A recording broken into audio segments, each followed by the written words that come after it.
పిన్ని గారు, మీరు పూర్ణిమ వదిలిని ఎందుకు ఇలా కొట్టారు? ఇప్పటికిప్పుడే నీ సామాన్లు సర్దుకుని నా ఇంట్లో నుంచి బయటికి పో.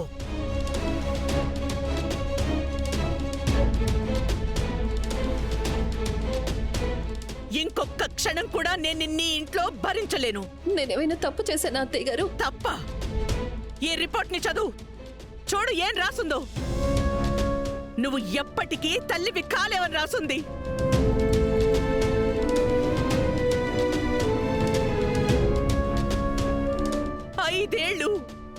ఐదేళ్లుగా నువ్వు నా కళ్ళల్లో మట్టి కొడుతూ వచ్చావు, నన్ను పిచ్చిదాన్ని చేస్తూ వచ్చావు.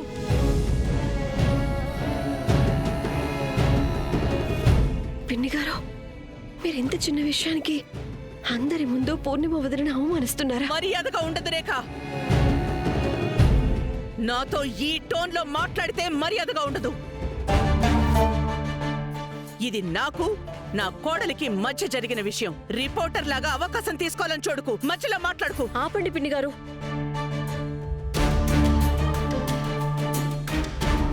ఒకవేళ పూర్ణిమ వదిన తల్లి కాలేకపోతే ఇందులో ఆవిడ తప్పే ఉంది. మీరు తనతో ఎందుకు ఇలా ప్రవర్తిస్తున్నారు? ఆవిడేదో మహాపాపం చేసినట్టు. పూర్ణిమ వదిన తల్లి కాలేకపోయారు, ఇదొక మెడికల్ కండిషన్. అయినా ఇప్పుడు మెడికల్ సైన్స్ చాలా అభివృద్ధి చెందింది. ఇప్పుడు చాలా ఆప్షన్స్ అవైలబుల్ గా ఉన్న ఎవరైనా తల్లిదండ్రులు కావచ్చు. నిజానికి ఈ టైంలో మీరు తనకి అండగా నిలబడాలి, తల్లిగా హక్కును చేర్చుకోవాలి. కానీ మీరు తన మీద చేయి చేసుకుంటున్నారు. రేఖ, కొంచెం చూసుకోమ్మా. శైలజ గారు, పూర్ణిమ మీ కోడలు. తను మిమ్మల్ని ఎంత గౌరవంగా చూసుకుంటుందో, అందరితో ఎంత ప్రేమగా మెలుగుతుందో, ఇలాంటప్పుడు మీరు తనకి ధైర్యం చెప్పాలి, అంతేగాని. చాలు.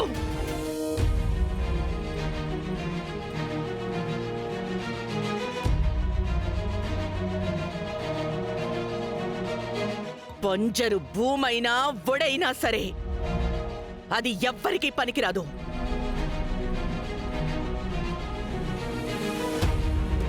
అసలైనా మీరు మాట్లాడకండి.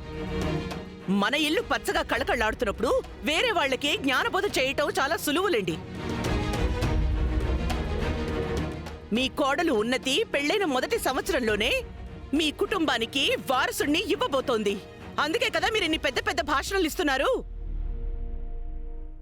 ఒకవేళ మీ కోడలు ఉన్నతికే ఇదే పరిస్థితి వస్తే అప్పుడు నేను చూసేదాన్ని తన పట్ల మీ ప్రవర్తన.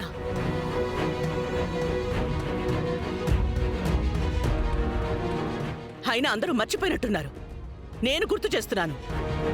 ఒకవేళ ఉన్నతి ఈ సమయం కల్లా తల్లి కాకపోయినట్టయితే గనక ధ్రువ ఖచ్చితంగా తనని దూరంగా పెట్టడం మాత్రమే కాదు, వదిలేసేవాడు. ఏం ధ్రువ, నేను చెప్పింది నిజమే కదా? నువ్వు వదిలేసేవాడివి కదా ఉన్నతిని. బిడ్డే కదా ఆ కారణం. అందుకే కదా నువ్వు ఇప్పుడు ఉన్నతితో కలిసి ఉండేది. మరి నా కొడుకు ఎందుకు వదిలేయకూడదు? ఈ గొడ్రాల్ని తన మెళ్ళో గంటలాగా ఎందుకు పెట్టుకుని